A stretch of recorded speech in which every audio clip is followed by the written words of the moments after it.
Bueno, como les decía, y por tal motivo de que no todos los empleados están involucrados en estas cuestiones, se me ocurrió empezar con definiciones bien concretas de qué se trata cada uno de estos conceptos que vamos a ir viendo a lo largo de la capacitación. eh, Así todos hablamos más o menos de lo mismo. Bueno, empecemos. ¿Qué es el beneficiario de la remesa? Lo deben tener presente, pero es la persona humana, jurídica o estructura jurídica que es identificada por el ordenante como el receptor de la remesa solicitada. Un beneficiario final son las personas humanas comprendidas en la resolución WIF vigente en la materia. Más adelante vamos a ver qué implica esto, quién es realmente un beneficiario final, pero quería que tengan un pantallazo inicial. Un cliente es toda persona humana o jurídica o estructura jurídica, nacional o extranjera, con la que se establece de manera ocasional o permanente una relación de carácter financiero, económico o comercial. La debida diligencia la llamamos a los procedimientos de conocimiento aplicables a todos los clientes que se tiene que llevar a cabo teniendo en cuenta los niveles de riesgo asignados a cada uno de ellos. De nuevo, todos estos conceptos vamos a profundizarlos más adelante. La autoevaluación de riesgos es el ejercicio de evaluación interna de riesgos, de lavado de activos, financiamiento de terrorismo, realizado por el sujeto obligado, en este caso Harper Express, a fin de identificar y determinar su riesgo inherente y evaluar la efectividad de las políticas, procedimientos y controles implementados para administrar y mitigar los riesgos identificados, en relación como mínimo a sus clientes, servicios, canales de distribución y zonas geográficas. Continuemos. ¿Qué es el enfoque basado en riesgos? Bueno, es lo que nos regula actualmente, que es la aplicación de medidas para prevenir o mitigar el lavado proporcionales a los riesgos identificados, que incluyen los procesos para su identificación, evaluación, monitoreo, administración y mitigación a los fines de focalizar los esfuerzos y aplicar los recursos de manera más efectiva. El enfoque basado en riesgos es algo relativamente nuevo, está presente en la nueva generación de resoluciones que sacó la UIF a partir del año 2018. Antes era un enfoque más formalista, donde había que solicitar documentos a todos los clientes. El enfoque basado en riesgos viene a requerir que los recursos se apliquen realmente en lo más necesario de forma más eficiente. Bueno, la efectividad del sistema de prevención es la capacidad del sujeto obligado de identificar, evaluar, monitorear, administrar y mitigar los riesgos de modo eficiente y eficaz a los fines de evitar ser utilizados por terceros con objetivos criminales, ¿no? Obviamente. El manual de prevención es el documento que contiene todas las políticas y procedimientos y controles que integran el sistema de prevención. Me imagino que el manual lo habrán circularizado internamente entre todos los empleados, quienes habrán dado conformidad de su lectura. Eso es una obligación normativa. Bueno, si no lo hicieron, debieran hacerlo en algún momento. Y el manual se modifica cuando hay una nueva resolución o un nuevo procedimiento con la suficiente importancia como para requerir una actualización del manual. ¿Qué son las operaciones inusuales? Bueno, son operaciones tentadas o realizadas en forma aislada o reiterada, con independencia del monto, eso es lo que dice la norma, que carecen de una justificación económica o jurídica o no guardan relación con el nivel de riesgo del cliente o su perfil transaccional, y que por su frecuencia, habitualidad, monto, complejidad o naturaleza u otras características se desvían de los usos y costumbres en las prácticas del mercado o de los análisis que hacen el sector de cumplimiento. Perdón, que voy a tomar un poco de agua.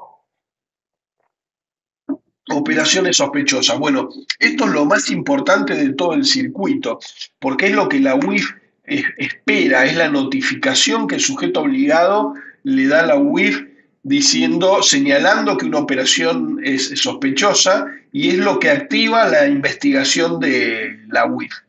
Así que cada vez que escuchen el concepto de operación sospechosa, tengan presente que ese es el punto de contacto con la UIF y es la razón de ser de los sujetos obligados, ¿ok? No solo de ustedes como empresa de remesas, sino de cualquier sujeto obligado. Bancos, sociedades de bolsa, mercado de capitales, de seguros, etcétera, etcétera.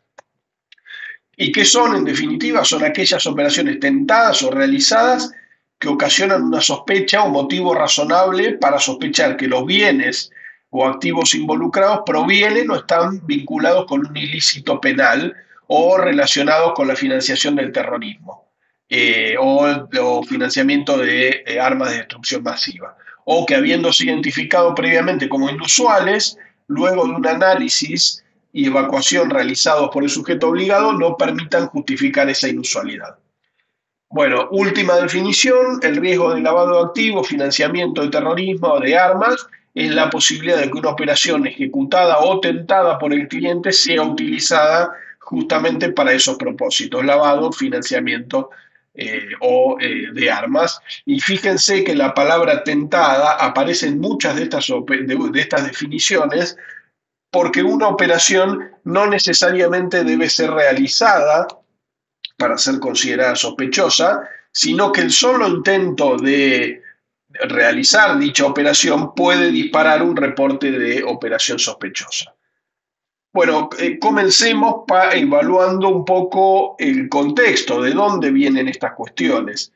Bueno, todo esto viene de estándares del GAFI. El GAFI es un organismo, grupo de acción financiera internacional, que es un organismo que se encarga del estudio de estas cuestiones y que emite recomendaciones, en concreto 40 recomendaciones, que las UIF de los distintos países toman para legislar en base a esas recomendaciones. En concreto, el marco global de prevención está definido por este organismo, el GAFI, cuyas 40 recomendaciones guían a países y sectores para lo que les decía, para legislar al respecto. Argentina es un miembro pleno del GAFI, adapta su normativa para asegurar que las medidas sean proporcionales al riesgo y que los sujetos obligados orienten recursos a las áreas de mayor exposición. Para ARPER, esto supone conocer tipologías específicas del negocio de remesas, evaluar jurisdicciones involucradas, entender los vectores de riesgo, documentar decisiones. El enfoque se supone que no debiera ser meramente formal, sino que busca prevenir que la operatoria sea utilizada por terceros para fines ilícitos. ¿Cuáles son los principios claves? Bueno, la proporcionalidad, la efectividad y el enfoque basado en riesgos. La relevancia para las remesas son las múltiples jurisdicciones, corresponsales y canales, y las buenas prácticas, la documentación de procesos, trazabilidad y revisión periódica. Bueno, hablamos del GAFI, vamos a hacer una brevísima introducción respecto a la UIF, que ustedes la habrán escuchado mencionar, es el órgano de control de los sujetos obligados, el órgano primario de control. Hay otros sujetos obligados que tienen un organismo intermedio, por ejemplo, en el mercado de capitales está CNB, en seguros está la Superintendencia de Seguros, en cooperativas y mutuales está el INAES, pero hay otros sujetos obligados cuyo control depende exclusivamente de la UIF, que es el caso de ustedes. ¿Quién es la UIF? Bueno, es la autoridad que dicta las pautas, supervisa, requiere información, analiza reportes y sanciona incumplimientos. Su expectativa es que el sistema de prevención sea efectivo, que identifique, evalúe, mitigue riesgos y que haya evidencia de las decisiones y lo que nos ocupa hoy casualmente que el personal esté capacitado. Las comunicaciones de la UIF, las guías y diseminaciones deben incorporarse al programa de cumplimiento y un indicador de madurez es la capacidad de responder con rapidez a requerimientos, demostrar trazabilidad de alertas y justificar por qué se documentó, se escaló o no se reportó una operación. ¿Ok? En concreto, la UIF es quien hace el análisis y el tratamiento de las operaciones informadas por los sujetos obligados, entre tantas otras cuestiones, ¿no? Más allá de las que hemos mencionado recién. Bueno, ¿Cuál es el marco normativo argentino? Las leyes y resoluciones aplicables. Bueno, la ley 25.246 y sus modificatorias, perdón, incluida la ley 27.739, que es de reciente sanción el año pasado, establecen la base del sistema antilavado local. Básicamente definen quiénes son los sujetos obligados. Esto está definido en el artículo 20 de la ley 25.246, que es lo que les mencionaba como ejemplo recién, que son todos los sujetos obligados, no solo ustedes, sino hay 23 incisos, bancos, cooperativas, proveedores no financieros de crédito, todos los agentes que están bajo la órbita de CNB, hay escribanos, abogados, se han incorporado contadores, casas de venta antigüedades, bueno, y un largo etcétera. Hay varios. Eh, Como les decía, se define quiénes son los sujetos obligados, los deberes de informar y las facultades de la UIF en esta ley. La resolución WIF 1 del 2023, que es la que aplica a ustedes, especifica requisitos mínimos para las remesadoras, servicios postales que realizan giros, detallando factores de riesgo, la autoevaluación, debida diligencia, monitoreo de operaciones, reportes y responsabilidades de gobierno corporativo. Para Harper Express, el cumplimiento implica integrar estas exigencias de la normativa al flujo operativo de sus operaciones, valga la redundancia, evitando duplicidades y priorizando controles que agreguen valor real a la gestión del riesgo. Bueno, como sujetos obligados, se debe implementar un sistema de prevención con enfoque basado en riesgos, que ya lo venimos mencionando, capacitar al personal, designar oficiales de cumplimiento, monitorear operaciones, lo del oficial de cumplimiento lo vamos a ver a continuación también, monitorear operaciones, gestionar inusualidades y reportar sospechas cuando corresponda. Acá lo que ocurre es lo siguiente, la UIF, por obvias razones, no puede estar presente en todo acto económico que se realice. Eso es lo que justifica la existencia de los sujetos obligados y su deber de informar. No habría forma, no habría manera de que la UIF tenga gente presente en cada actividad económica, por eso otorga a los sujetos obligados de estas responsabilidades y obligaciones. Bueno, justamente estas obligaciones son indelegables, aun cuando se apoyen terceros para ciertos tramos operativos. La responsabilidad regulatoria permanece en la entidad. El diseño del sistema debe ser proporcional a la dimensión y complejidad del negocio, pero siempre se debe garantizar un control mínimo y mecanismos de mejora continua. Continuemos. Bueno, vamos a lo concreto. Harper Express integra el universo de remesadoras alcanzado por la resolución WIF 1 del 2023, lo mencionamos recientemente. ¿Qué implica en concreto, en resumen? Básicamente conocer a los clientes, a los ordenantes, a los beneficiarios, validar información clave como identidad, beneficiario final, propósito de la relación, monitorear transacciones, esto es clave, monto, frecuencia, patrones, prestar especial atención a jurisdicciones de riesgo y canales no presenciales, eso por obvias razones, después lo vamos a ver, pero hay jurisdicciones consideradas de mayor riesgo y el canal no presencial presenta ciertos desafíos respecto a canales presenciales, por eso hay que prestar especial atención. La naturaleza del negocio exige controles ágiles. El reto concretamente es combinar la velocidad operativa, o sea, lo comercial, con evidencia robusta para que justamente la prevención no friccione al cliente legítimo, pero sí impida usos indebidos del servicio. No debemos dejar de lado que obviamente esto es una actividad comercial y no podemos dedicarnos, no podemos ser absolutamente estrictos y restrictivos con todo porque esto es una empresa, antes que nada. Bueno, venimos hablando del lavado de activos Pero ¿cuál es la definición operativa y el alcance penal? El lavado, concretamente, es el proceso mediante el cual bienes o fondos de origen delictivo adquieren apariencia lícita. Esa es la definición práctica, concreta y certera. Eh, ¿Qué pasa? Cuando adquiere apariencia lícita, permite que los responsables disfruten de los beneficios económicos derivados del delito sin levantar sospechas. En la operatoria de remesas, este proceso puede materializarse de manera disimulada y repetitiva, aprovechando justamente la velocidad, volumen y fragmentación que caracterizan a este tipo de servicios.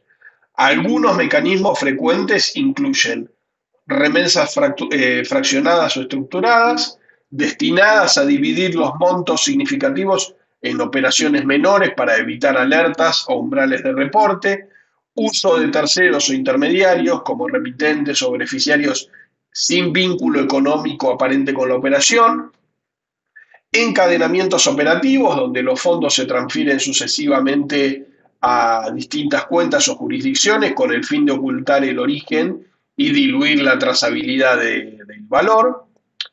Y a ver qué pasa, desde el punto de vista penal, el artículo que aplica es el artículo 303 del Código Penal argentino, que es el que tipifica el lavado de activos como la acción de convertir, transferir, administrar, vender o poner en circulación bienes provenientes de un delito con el fin de darles apariencia lícita. Las penas en concreto incluyen prisión y multas significativas, agravándose según el monto, la habitualidad, la intervención de organizaciones o el uso de estructuras financieras. Recientemente, si ustedes buscan en los diarios, hubo una multa muy importante de WIF, una sanción, hará cuestión de, yo calculo, 2 o 3 semanas a una empresa Merrill Lynch. Se lo digo porque fue de público conocimiento, salió en todos los diarios, fue un monto muy elevado y la sanción surge por justamente no cumplir con este tipo de cuestiones de control. Después pueden leer la noticia a aquellos que estén interesados. Bueno, en el ámbito operativo, el objetivo del personal no es investigar delitos, o sea, no se espera, la UIF no espera que ustedes, cada uno de ustedes, sea un forense, un perito económico respecto a estas cuestiones, sino en reconocer señales tempranas, aplicar el dichoso enfoque basado en riesgos y activar el circuito interno de prevención. Documentar la alerta, escalarla al área de cumplimiento y participar del análisis con criterio y trazabilidad. En concreto, cada acción preventiva contribuye a proteger la integridad del sistema financiero y a preservar la reputación institucional frente a los organismos de supervisión y control. Bueno, ¿cuáles son las etapas del lavado y su manifestación en remesas? Si bien el lavado se describe en 3 etapas, las van a escuchar mencionar, hay diversos nombres, pero hay cierto consenso en llamarlas colocación, estratificación e integración. En el negocio de las remesas, estas suelen superponerse por la velocidad de la actividad económica, lo que dificulta su detección. La colocación puede darse fuera del sistema formal, mediante depósitos en efectivo, pagos fraccionados o intermediarios informales, con el fin de insertar fondos ilícitos en el circuito legítimo. Concretamente, la colocación, como su nombre lo indica, es eso. Es la primera etapa donde se introducen los fondos ilícitos en algún tipo de circuito legítimo. La estratificación se evidencia en remesas múltiples o coordinadas enviadas por distintos remitentes hacia un mismo beneficiario o grupo o con destinos cruzados que combinan canales presenciales y digitales. Este patrón lo que busca es disimular el origen y dispersar la trazabilidad, complicar la trazabilidad. Y la integración es la última etapa que ocurre cuando los fondos ya regresan al sistema financiero como pagos, inversiones o aportes, aparentando un origen lícito. La detección depende del análisis acumulado de operaciones y del monitoreo histórico del cliente. Entender este flujo lo que permite es diseñar alertas efectivas, como cambios de beneficiarios o destinos, montos cercanos a umbrales, patrones coordinados entre cuentas vinculadas o tantos otros que pueden surgir, porque esto nunca se detiene, siempre le buscan la vuelta. Evaluar estos indicadores dentro de la matriz de riesgos posibilita priorizar casos, enfocar recursos, que es lo más importante, y detectar esquemas complejos de dispersión e integración antes de que se consolide su apariencia legítima. Porque una vez que se integran al devenir, al flujo lícito, ya es casi imposible o muy difícil evaluar, hacer la trazabilidad hasta las etapas previas a la colocación. Continuemos, perdón que se une alguien más. Ahí está. Bueno, hablamos previamente de la financiación del terrorismo y de la proliferación de armas de destrucción masiva. La financiación del terrorismo involucra fondos a diferencia del lavado liso y llano, la financiación del terrorismo involucra fondos de origen lícito o ilícito con destino terrorista. En este caso puede haber fondos lícitos, entonces su detección no depende solo del monto, sino del nexo con personas, entidades o jurisdicciones vinculadas. La proliferación de armas agrega la exigencia de verificación en listas y controles sobre bienes y tecnologías de uso dual. Para mitigar es esencial el cotejo sistemático contra REPET. Bueno, ¿qué es el REPET? La gente de cumplimiento acá lo sabrá muy bien, el resto me imagino que no, pero si no se lo cuento brevemente. El REPET es el registro público de personas y entidades vinculadas a actos de terrorismo y su financiamiento. En concreto es una base de datos recopilada inicialmente por la ONU y otros organismos, donde figuran toda gente relacionada con terrorismo. Es una simplificación, pero tomémoslo así. Los sujetos obligados tienen la obligatoriedad de verificar esa base respecto a sus clientes. No es habitual que aparezcan clientes argentinos en este listado, pero de todas maneras hay que hacer una verificación periódica. Bueno, además del REPED hay otro tipo de listas, hay que hacer evaluación geográfica, sensibilidad de patrones de ocultamiento, uso de intermediarios, fragmentación, que ya lo venimos viendo. La decisión oportuna evita sanciones y sobre todo riesgos éticos y legales graves. Y acá tenemos a modo de resumen controles del REPET antes y durante la relación comercial, atención a jurisdicciones con monitoreo intensificado, que ya lo vamos a ver, documentar hallazgos y escalar las medidas aplicadas. ¿Qué es el enfoque basado en riesgos que vengo mencionando tanto? Bueno, no los voy a aburrir con mucho detalle de qué es esto, pero les voy a dar al menos una idea. Lo que busca el enfoque basado en riesgos es orientar recursos a donde el riesgo es mayor. ¿Qué significa esto en la práctica? Bueno, segmentar a los clientes de acuerdo a su nivel de riesgo. El nivel de riesgo de los clientes, cada cliente hay que segmentarlo en riesgo bajo, medio o alto, para aplicar justamente mayor análisis y más herramientas en los de riesgo alto y medio que en los de riesgo bajo. Se busca ser eficiente en la asignación de recursos. Además hay que evaluar los productos, el riesgo de los productos, los canales, las zonas geográficas, asignar puntajes y umbrales de acción y calibrar la debida diligencia y monitoreo según el nivel de exposición.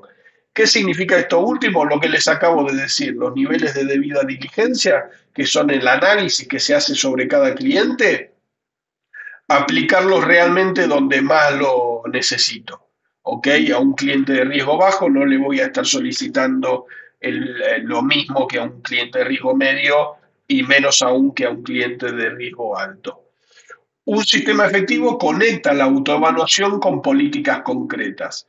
La autoevaluación es el informe de autoevaluación de riesgos que todo sujeto obligado debe hacer, debe presentar a la UIF anualmente o bianualmente, de acuerdo a cuál sea el sujeto obligado, cuya conclusión es que es tan factible ese sujeto obligado, es que tan factible es que ese sujeto obligado sea utilizado como un canal para el lavado de activos. Está sustentada por un montón de cuestiones y es un informe que debe elaborar el oficial de cumplimiento.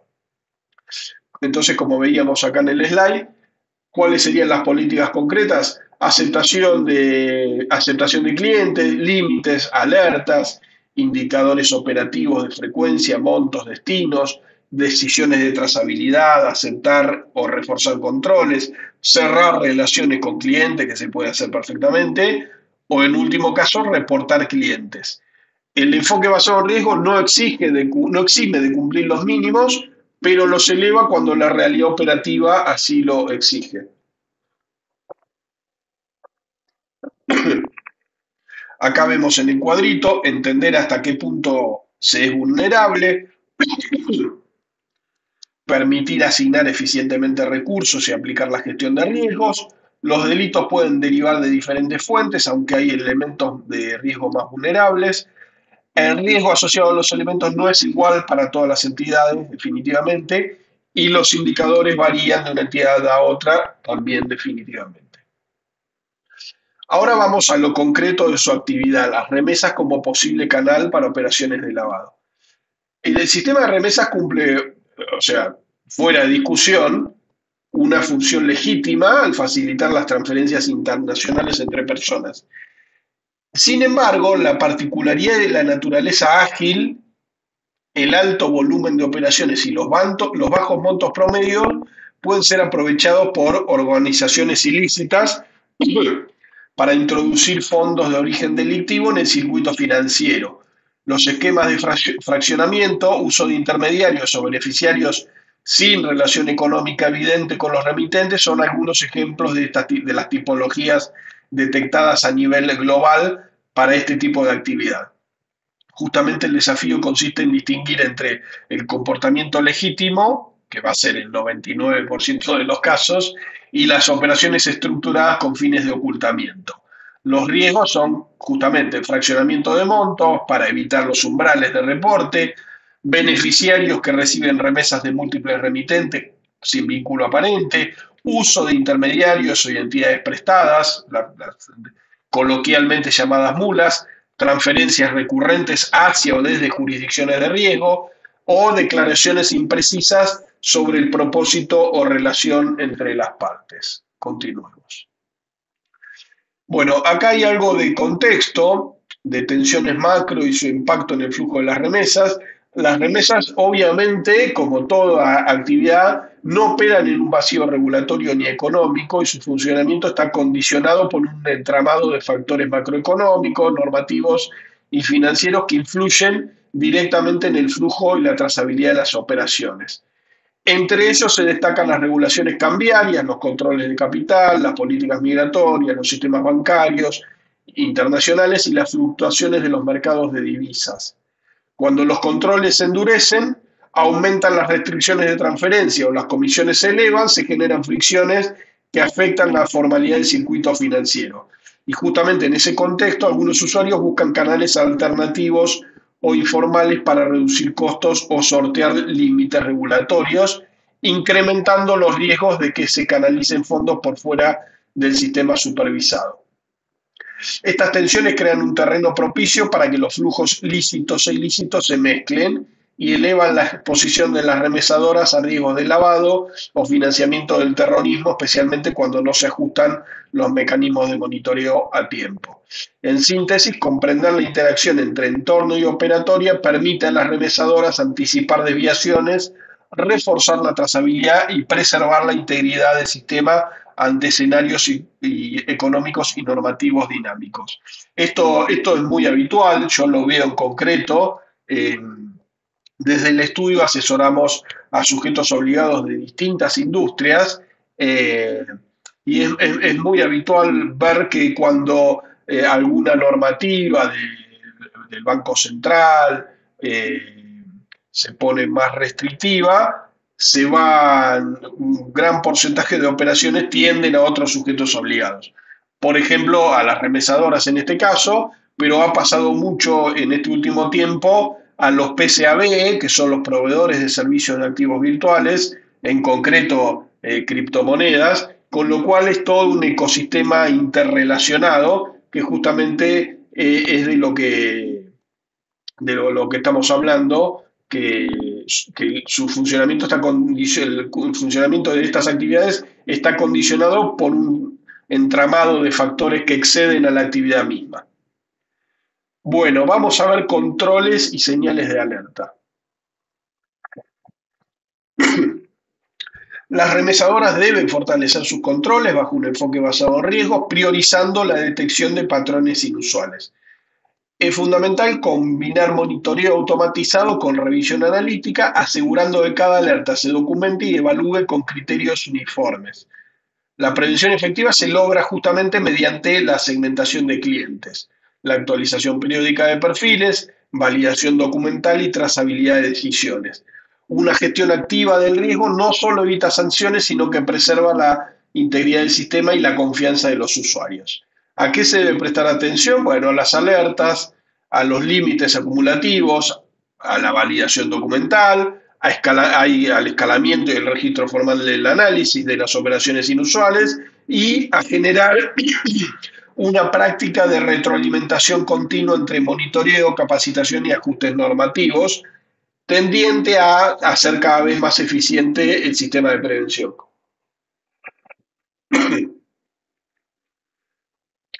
Bueno, ¿cómo detectar y priorizar señales de alerta? Bueno, justamente esa es la cuestión, ¿no? Las señales de alerta son indicadores que permiten detectar comportamientos atípicos que podrían revelar riesgos de lavado. No implican una sospecha automática, pero por lo menos orientan la detección en forma temprana y el análisis posterior. En remesa, su relevancia es mayor por la velocidad y fragmentación de las operaciones, que esto lo hemos visto antes, y estos ejemplos también los vimos previamente, que son varios remitentes hacia un mismo beneficiario, el fraccionamiento de montos, destinos inusuales, etcétera. ¿En qué debe basarse la priorización de las alertas? En concreto, en una matriz de riesgo con reglas claras y coordinación entre cumplimiento y operaciones, ¿ok? Evitando en la medida de lo posible los falsos positivos. ¿Qué es la matriz de riesgo? Bueno, después brevemente lo vamos a mencionar. La gente de Argenper que está en cumplimiento tiene muy presente qué es la matriz de riesgo, pero la matriz en concreto es lo que permite enfocar los recursos donde más se los requiere. ¿Ok? No quiero profundizarles en eso porque es algo muy técnico y a la mayoría de ustedes no les cambia, no les sirve esa información. No toda inusualidad implica sospecha, ¿ok? Una operación inusual per se no es una operación sospechosa. Cuando detecto una inusualidad, debo realizar un análisis para buscar explicaciones razonables, verificarlas y documentarlas. La trazabilidad y la coherencia entre las decisiones refuerzan la credibilidad y efectividad del sistema preventivo. ¿A qué me refiero con esto? Bueno, si detecto una operación inusual, tengo la posibilidad de obtener más información, ya sea por mis propios medios o solicitándole al cliente información adicional. Si esa inusualidad es explicada, la cuestión termina ahí, no pasa a ser una operación sospechosa, se registra y se cierra esa inusualidad. Continuemos. Acá, bueno, a ver, vamos a ver un breve video, a ver si lo permite esto. Sí, ahí está.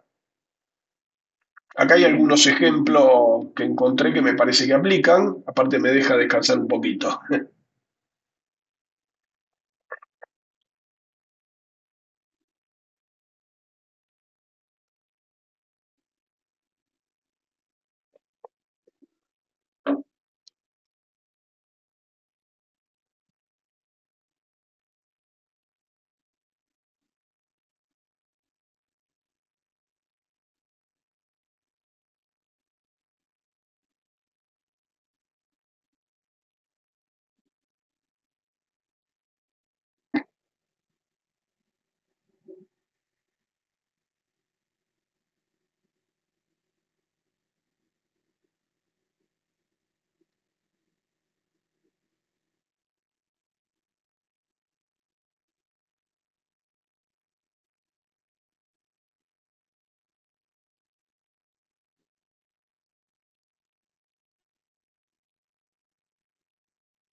Bueno, un breve video con algunos casos muy concretos. Hay mucho más, pero sirve de ejemplo. Bueno, vinimos hablando hasta ahora de controles exigidos por la UIF. Bueno, ¿cuáles son? Bueno, la resolución de ustedes, la 1/2023, establece medidas mínimas obligatorias. ¿Cuáles son? Bueno, las consultas a REPED, que es ese listado, esa base de datos que le mencionaba previamente de terroristas, llamémoslo así, cumplimientos de la normativa PEP. Los PEP son las personas expuestas políticamente, creo que después vamos a profundizar en el concepto. Muy sencillamente no es una definición concreta, pero piensen que un PEP es un político, básicamente. O sea, es un resumen, pero piénsenlo de esa forma. Una debida diligencia inicial y continuada. La debida diligencia no es ni más ni menos que la solicitud y la obtención de documentación de cada cliente. ¿Ok? Eso debe hacerse en el inicio de la relación comercial y continuarlo durante toda la duración de la relación comercial.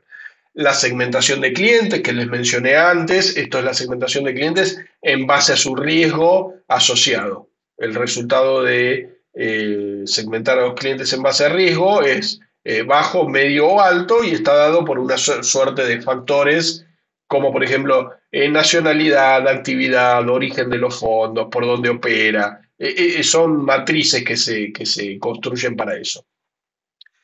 El monitoreo y las alertas, que lo venimos viendo, es estar observando las operaciones y cuando se dispare alguna alerta, hacerle seguimiento, que es el paso que viene a continuación, que es el análisis y registro de las operaciones inusuales y en los reportes de operaciones sospechosas, ¿ok? Cuando la inusualidad no está justificada. Además de los reportes de operaciones sospechosas, ustedes tienen como un requisito mínimo ciertos reportes sistemáticos mensuales que se envían a la UIF, que ahora los vamos a ver en detalle. La conservación documental, eso es una exigencia para todos los sujetos obligados, tienen que conservar la documentación al menos por 10 años. La capacitación periódica, que es lo que estamos haciendo, y la evaluación del sistema que se hace en dos etapas, que es una auditoría interna y también se hace a partir de la contratación de un revisor externo independiente. La norma también exige designar un oficial de cumplimiento titular y uno suplente, que es el vínculo entre el sujeto obligado y la UIF, el oficial de cumplimiento, y contar con un manual de procedimientos y un código de conducta, actualizados y aprobados por la máxima autoridad, el órgano de administración / directorio. Estos instrumentos lo que deben es reflejar con claridad la estructura, los controles, la responsabilidad del sistema y garantizar coherencia entre lo normado y lo ejecutado.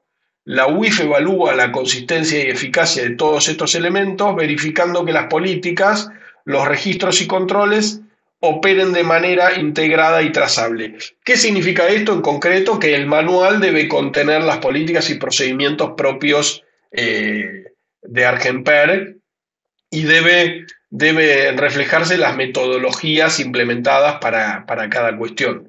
¿Ok? Si yo tengo un área de cumplimiento de 3 personas, en el manual de prevención no puedo estar mencionando que son 15 personas y con procesos y, y metodologías que no ocurren. El manual debe reflejar certeramente lo que se hace en el día a día. El cumplimiento efectivo no depende solo de cumplir requisitos formales, sino de asegurar la armonía, evidencia y actualización constante del sistema en su conjunto. Bueno, mencionamos previamente al oficial de cumplimiento, que es la figura más importante, como les decía recién, el nexo con WIF. ¿Está presente acá el oficial de cumplimiento?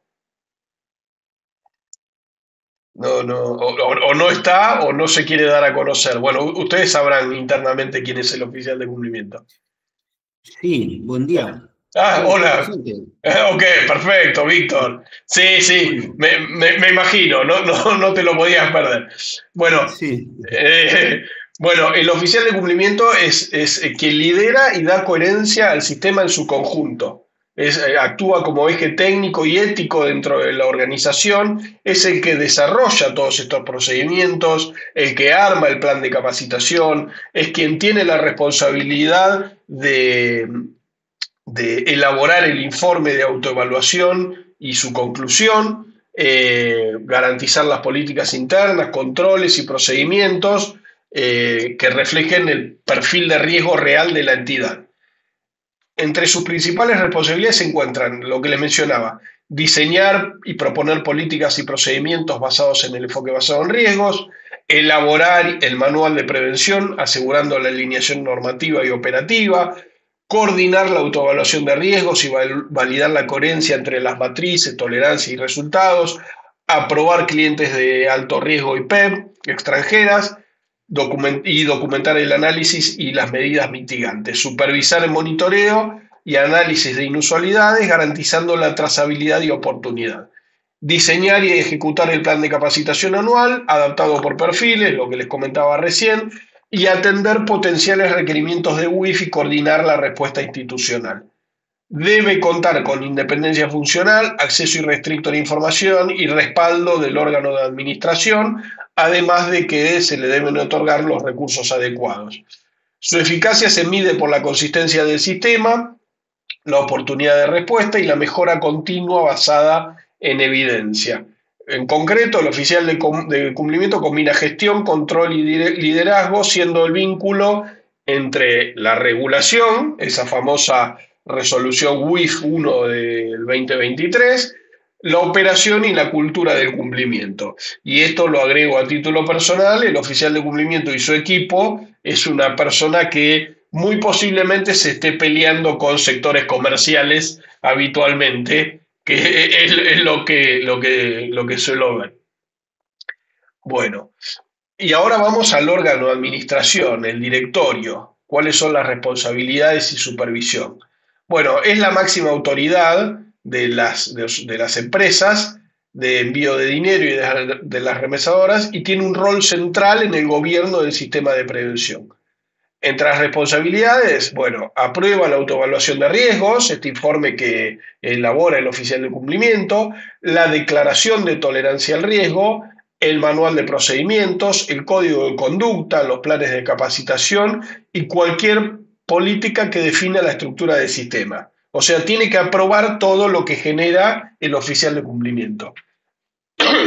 Obviamente tiene la potestad de asignar recursos humanos, tecnológicos y presupuestarios necesarios para la implementación eficaz de las medidas preventivas, supervisa y revisa periódicamente el funcionamiento del sistema, verificando su efectividad, los resultados de monitoreo, las observaciones de auditorías internas o el REI, el revisor externo independiente, aprueba la contratación o dependencia de terceros, así como los acuerdos de reciprocidad o intercambio de información, lo cual asegura que no se comprometa la confidencialidad ni calidad de cumplimiento.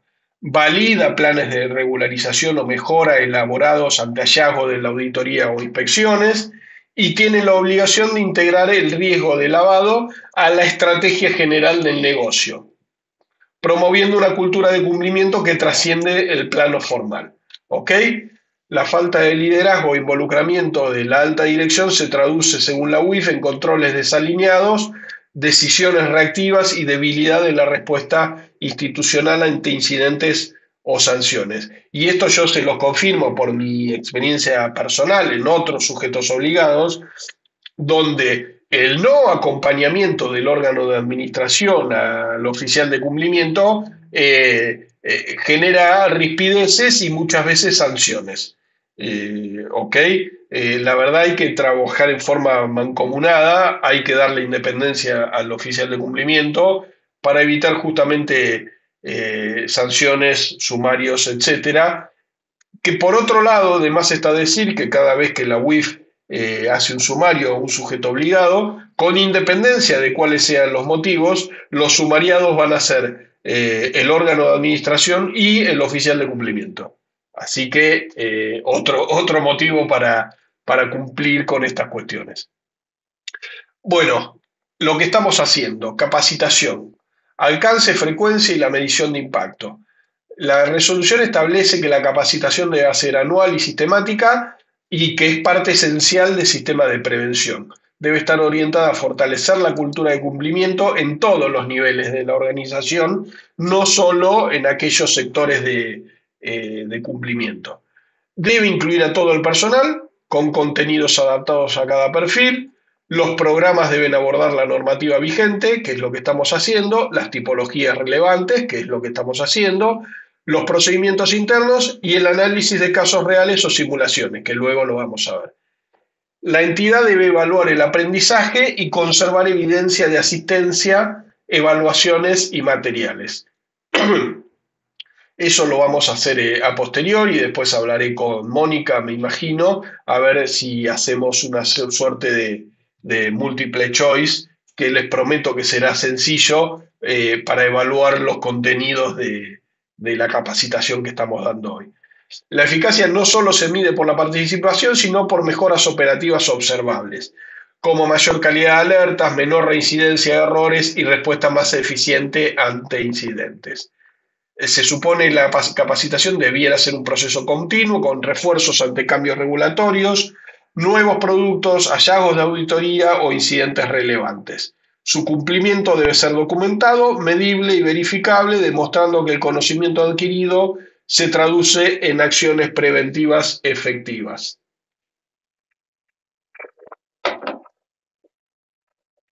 Bueno, código de conducta y cultura de cumplimiento. ¿Qué es esto? Bueno, el código de conducta está exigido por la resolución, se exige a todos los sujetos obligados, complementa la normativa definiendo principios éticos y pautas de comportamiento para toda la organización. No se supone que no es un documento simbólico, sino que orienta justamente la actuación diaria y refuerza la integridad institucional. Debe ser conocido y asumido por todo el personal, ¿ok?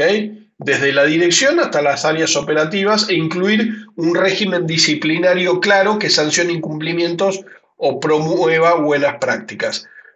En concreto, su propósito es fomentar la cultura de decir y hacer.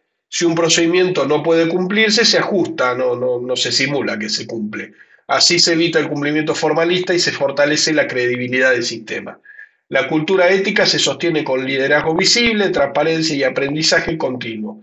Reconocer aciertos, corregir desvíos y promover la participación activa son claves para consolidar una cultura de cumplimiento auténtica donde las normas se transforman en conductas reales y sostenibles. El código de conducta, desde el punto de vista normativo, es un concepto no definido, en el sentido que la UIF no dice las reglas y las condiciones que debe contener el código de conducta. Eso lo hace cada empresa, cada sujeto obligado. Lo que sí exige es que haya un código de conducta y que todos los empleados lo conozcan. Me imagino que ustedes lo deben tener, lo habrán firmado todos, y si no, seguro están armándolo con el doctor Salinas.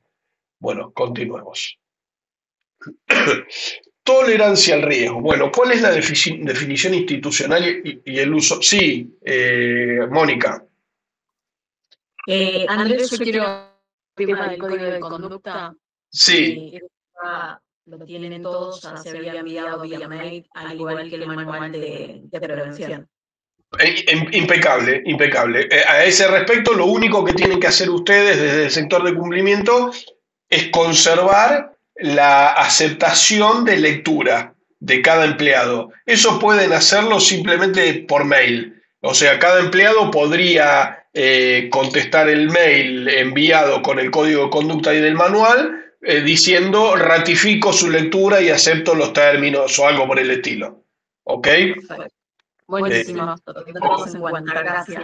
No, por favor, con eso se da por cumplimentado. Si no hay otra alternativa, pero mucho menos eficiente, que es imprimir el manual y el código de conducta y que lo firmen todos los empleados, pero realmente me parece que no tiene ningún sentido, y más por la característica de ustedes que tienen muchas sucursales. Con un mail ya está. Perfecto, bueno, gracias. No, de nada. Bueno, ¿qué es la declaración de tolerancia al riesgo? Bueno, es aquel documento que establece los límites dentro de los cuales la entidad acepta operar considerando su capacidad real de mitigación, los recursos disponibles y obviamente los objetivos de negocio. No debemos olvidar que esto es una empresa antes que nada.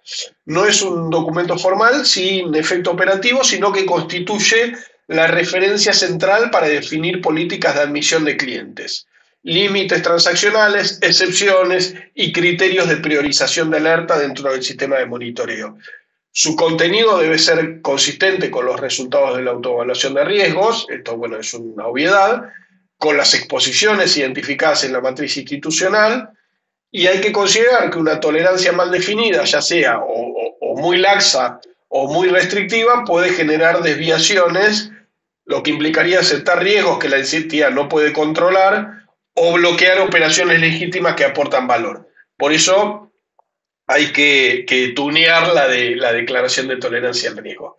La declaración debe ser aprobada por el órgano de administración, por el directorio, comunicada a todas las áreas y revisada periódicamente o cada vez que cambie el contexto operativo, regulatorio o estratégico. Este proceso garantiza coherencia entre lo que la organización pretende asumir y la verdadera capacidad de gestión. Integrar, y lo que se debiera hacer es integrar la declaración de tolerancia en la toma de decisiones cotidianas. Por ejemplo, al aprobar clientes de alto riesgo, establecer umbrales de monitoreo o autorizar excepciones. ¿Qué sería esto en concreto? Una declaración de tolerancia al riesgo. Voy a dar un ejemplo muy burdo y muy sencillo, pero por ejemplo, en la declaración ustedes podrían dejar estipulado que no van a trabajar con clientes de cierto país. No voy a poner ningún país en particular, pero pongamos, no sé, algún país que esté en la lista negra del Gafi o algo por el estilo. Una declaración de tolerancia al riesgo también podría incluir que no van a trabajar con clientes PEP. Y eso es una decisión propia de cada sujeto obligado. ¿Okay? Lo que sí hay que tener presente son los fundamentos que integra esa declaración de tolerancia al riesgo. ¿Ok? Continuemos.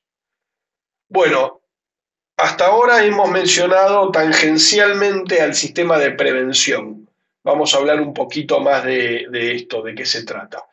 El sistema de prevención está compuesto por un conjunto articulado de políticas, procedimientos, controles, roles, registros y evidencias que funcionan de manera integrada, lo cual incluye la debida diligencia de clientes. Recuerden que esto de debida diligencia es lo que les mencionaba antes: obtener información de los clientes, pasarlos por una matriz de riesgo. Después, además de eso, el monitoreo de las operaciones, una cuestión clave si las hay, la gestión y el análisis de inusualidades, que eso necesariamente es el resultado del monitoreo. Yo, si no tengo un monitoreo preciso, certero, no voy a tener operaciones, no voy a ver las operaciones inusuales, se me van a pasar por debajo del radar, y por consiguiente no voy a poder reportar, no voy a poder siquiera observar operaciones sospechosas. ¿Ok? Por eso cada una de estas etapas está integrada, es un rompecabezas en definitiva. Bueno, los planes de capacitación, que ya lo vimos, las auditorías internas y el gobierno corporativo que supervisa su cumplimiento, el órgano de administración en concreto. Y acá lo que les mencionaba, estos componentes no operan de forma aislada, sino que son parte de un circuito continuo que debiera retroalimentarse. Un hallazgo relevante, ya sea por una alerta, una sanción, una observación del auditor interno o una nueva tipología detectada por la UIF o el Gafi, debiera tener su correlato en un ajuste dentro de la matriz de riesgos y por consiguiente actualizar el manual, redefinir reglas de monitoreo o reorientar el plan de formación. Un sistema sólido no depende solamente de la normativa, sino de la capacidad de conexión entre estos elementos. Debiera asegurar una coherencia y mejora continua y una cultura institucional alineada con los estándares de cumplimiento. Acá lo vemos, tenemos un gráfico muy sencillo donde tenemos en una etapa 1, diagnóstico y definición de la metodología, la etapa 2, la identificación de riesgos en base a esa metodología, En una tercera instancia, la medición de los riesgos, la adopción de controles respecto a esos riesgos identificados, la divulgación y documentación en manuales y en capacitación, y un seguimiento o monitoreo. Y empieza el circuito, en realidad nunca termina este circuito, debiera ser permanente. Bueno, eso lo que conforma es un sistema de autocontrol y gestión del lavado. Bueno, denme un segundo, por favor. La autoevaluación anual de riesgos. La he mencionado brevemente en slides anteriores. ¿De qué se trata? Bueno, es el informe que identifica el riesgo inherente y contrasta la eficacia de los controles para estimar el riesgo residual. El riesgo residual no es ni más ni menos que aquel riesgo que continúa una vez que yo he implementado un mitigante para un riesgo inherente. Es muy técnico, pero estoy seguro que la gente que está de compliance, Víctor y su equipo, lo tienen esto muy presente. No quiero ahondar en detalles para los demás para no aburrirlos, pero ¿qué debe cubrir como mínimo la autoevaluación? 4 verticales: la evaluación de los clientes en base al riesgo de los clientes, la evaluación de productos y servicios, o sea, el riesgo de cada producto y cada servicio, de los canales con los que opero y de las zonas geográficas. Además de eso, en realidad estas son las cuestiones mínimas que espera WIF que se evalúen. El oficial de cumplimiento tiene la potestad de evaluar aún más cosas, pero además de estas cuestiones, hay que considerar las guías que la WIF publica periódicamente y los resultados de evaluaciones nacionales. La evaluación se debiera actualizar anualmente, o si cambian los riesgos por algún motivo, por ejemplo, a ver, no se me ocurre, empiezan a ofrecer ustedes un nuevo servicio o abren una sucursal en una nueva zona geográfica, bueno, debieran hacer una adenda a ese informe de autoevaluación. El valor de la autoevaluación no es el documento en sí, eso está claro, sino el efecto: ajustar el manual, redefinir alertas, reasignar recursos y fundamentar decisiones de negocio. Bueno, por acá vemos, por ejemplo, límites por país, por perfil, cliente, canal. Y acá en el cuadrito tenemos básicamente lo que acabo de decir: identificar riesgos y riesgos potenciales, evaluar la probabilidad de ocurrencia de cada uno de esos riesgos, evaluar el impacto potencial en el negocio. Un impacto podría ser un impacto crítico o realmente que no intrascendente. Desarrollar un plan de gestión con esos riesgos observados y revisar y actualizar regularmente el plan de gestión. Bueno, y acá vamos a ver de qué se trata esto de riesgos por clientes. Bueno, la identificación, propósito y comportamiento. El análisis del factor del cliente se exige conocer en profundidad la identidad, el beneficiario final, el propósito de la relación comercial, la actividad declarada y la capacidad económica y financiera del cliente. Todos estos elementos se incorporan a la matriz de riesgos institucional, donde se ponderan junto con otros factores: productos, canales y zonas geográficas, los otros 3 factores. Con eso se determina el riesgo inherente y se aplican las medidas de mitigación que corresponden para cada caso. Una medida de mitigación, por ejemplo, podría ser, bueno, más capacitación específica en alguna cuestión puntual. Otra medida de mitigación podría ser, observado un riesgo concreto, la contratación de alguna herramienta que me permita mitigarlo, ¿ok? La clasificación de riesgo no es estática. Hay variaciones en ingresos, destinos, contrapartes o en el comportamiento transaccional que pueden modificar significativamente el nivel de exposición al riesgo. Por eso la matriz es un organismo, digamos que es un organismo que debe mantenerse vivo y actualizado, alimentándose de la información operativa y los resultados del monitoreo continuo, lo que veíamos previamente. Evaluar la coherencia entre el perfil declarado y el comportamiento real de las operaciones lo que permite justamente es identificar desviaciones y detectar posibles inusualidades. Recuerden que la inusualidad, esto se lo voy a machacar hasta cada vez que aparezca, porque la inusualidad es el germen de una operación sospechosa. Si yo no detecto una inusualidad, no estoy viendo la operación sospechosa, por consiguiente no la estoy reportando. Y esto tiene muchas consideraciones y les comento algo que les cuento, se los digo siempre a mis clientes sujetos obligados, sea de la industria que sea, que es lo siguiente: ustedes como sujetos obligados se mueven en un ecosistema de sujetos obligados. ¿Y qué sucede? Los clientes de Argenper muy posiblemente también tengan cuenta en otro tipo de sujetos obligados, que puede ser cualquiera, puede ser un banco, puede ser un agente de bolsa, seguros, etc. Ahora, ¿qué sucede? Si potencialmente ese banco detecta una operación sospechosa con un cliente que también es cliente de Argenper, el banco va a reportar a la UIF a ese cliente, y la UIF lo primero que va a hacer es va a hacer un seguimiento de esa persona en todos los sujetos obligados. Entonces, ¿qué ocurre? También va a caer en Argenper a solicitar información, ¿ok?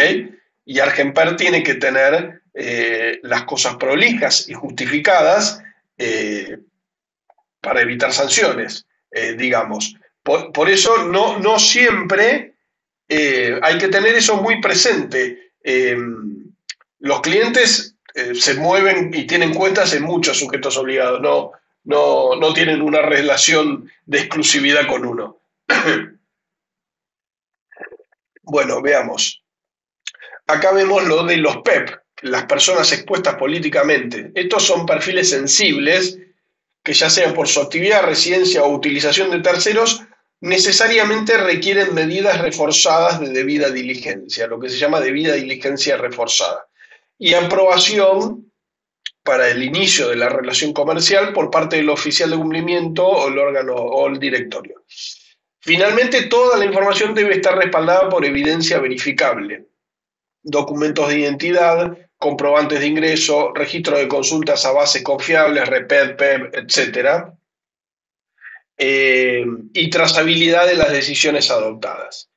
Una matriz de riesgo correctamente aplicada permite asignar recursos de control de manera proporcional y demuestra eficacia del sistema de prevención ante revisiones o auditorías. Y esto es clave, y yo lo veo a menudo.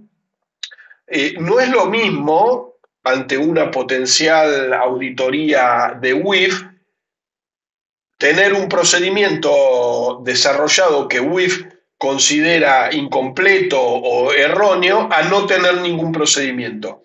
Realmente la reacción de UIF es absolutamente distinta, ¿ok? En un caso puede ir a una simple advertencia y en otro caso puede ir a una sanción directa. Así que por eso es importante tener trazabilidad de todos los procesos que se utilizan a diario. Ahora vamos con la segunda vertical de riesgos a medir, que es el riesgo por productos y servicios. Las remesas presentan riesgos particulares, esto lo habíamos visto, por su velocidad, posibilidad de fragmentación, posibilidad de múltiples beneficiarios y operación no presencial. Lo que exigen estas características son controles proporcionales y diferenciados dentro del sistema. Cada servicio de remesas nacionales o internacionales, cash-in, cash-out, interoperabilidad con billeteras, etc., debe evaluarse dentro de la matriz, ponderando variables como monto promedio, frecuencia, jurisdicciones involucradas, tipo de cliente, nivel de automatización, etc. Con base en esa evaluación se deben definir límites, establecer verificaciones previas, activar alertas específicas y, como siempre, documentar las medidas de mitigación aplicadas. Antes de lanzar nuevos servicios, la entidad debe realizar un análisis de riesgo previo que considere el impacto y exposición al lavado, asegurando que justamente la innovación se integre con controles sólidos y trazables. Bueno, riesgo por canales de distribución. Bueno, ¿qué es esto? Los canales presencial, digital o mixto. Naturalmente, cada canal presenta un nivel de exposición diferente, por lo cual debe evaluarse dentro de la matriz de forma diferente. El canal presencial permite verificar físicamente la identidad y documentación. Perdón, que se suma alguien. lo cual reduce la posibilidad de suplantación de identidad, aunque puede fallar por validaciones incompletas o manipulación de documentos. El canal digital requiere controles tecnológicos más sólidos. Ahí tenemos lo que se llama pruebas de vida, reconocimiento facial, validación documental automatizada, autenticación multifactor, y su eficacia debe medirse y documentarse evaluando la calidad de la evidencia y la tasa de falsos positivos o intentos de fraude. Ahí hay múltiples herramientas para hacer esto, incluso hay un servicio del RENAPER que se puede contratar que da un porcentaje de macheo entre el documento, si es apócrifo o no, o es verdadero. En el modelo híbrido que combina medios físicos y digitales, es esencial garantizar la equivalencia en los niveles de verificación y aplicar controles adicionales cuando los métodos remotos no alcancen la certeza requerida. Claro, tal cual, esto se puede hacer, la traducción de esto sería un cliente que empieza con una identificación no presencial. El sujeto obligado podría requerir incluso una visita al cliente. Dudo que esto se dé en la actividad de ustedes, pero trasciende a todos los sujetos obligados. Todas las verificaciones deben sustentarse en evidencias auditables y seguras, imágenes, biometría, log, etcétera. Y de nuevo, fíjense que aparece la palabra trazabilidad y la capacidad de reconstrucción ante auditorías.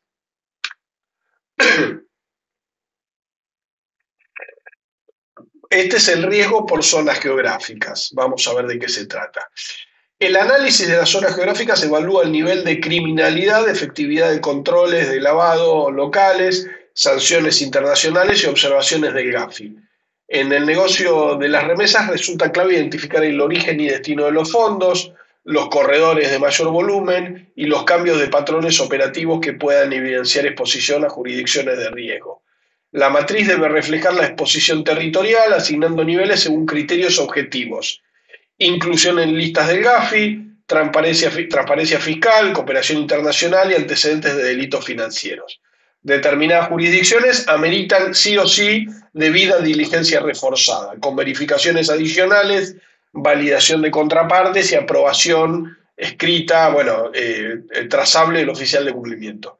Toda clasificación geográfica debe quedar documentada y revisarse periódicamente, dejando constancia de los motivos del riesgo asignado, las medidas aplicadas y los resultados del monitoreo.